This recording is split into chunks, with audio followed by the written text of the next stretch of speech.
என்னோட வாழ்வின் பிற்பகுதியே இப்போ ஆன்மீகத்துக்குள்ளே வந்துருச்சு. இதில் நான் ஏதாவது முடிவு பெறலை அப்படின்னா அடுத்த ஜென்மத்தில் எனக்கு திருமண வாழ்க்கை கரெக்டாக அமையாது.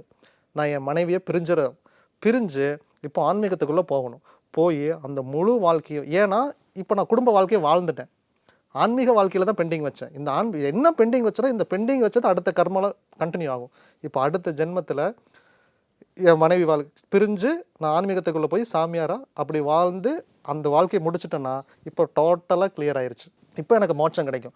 இது கரெக்டாக அப்படின்னு பார்க்குறப்ப அடுத்த ஜென்மத்தில் என்னுடைய 12வது லக்னத்திலிருந்து 12வது வீட்டில் பார்த்தீங்கன்னா கேது வந்து நிற்கும். அப்போ நான் ஜனனம் எப்போ எடுக்கணும் அப்படின்னா, நான் என்ன லக்னமாக இருக்கணும் அப்படின்னா, கேது எங்கே நிற்கிறாரோ அதுக்கு பக்கத்து லக்னமாக இருந்தேன் அப்படின்னா என் 12வது லக்னத்தில் கேது இருக்கும், இல்லைனா 12ல் குரு இருக்கணும். இப்படி இருந்துச்சுன்னா இது ஆன்மீக கிரகம். இல்லைனா குருவும் கேதுவும் பார்த்துக்கணும், இல்லைனா குருவும் கேதுவும் இணையணும். இப்படி வானத்தில் எப்போ ஒரு சம்பவம் நடக்குதோ அந்த நொடியில் என்னை பிறக்க வைக்கும்.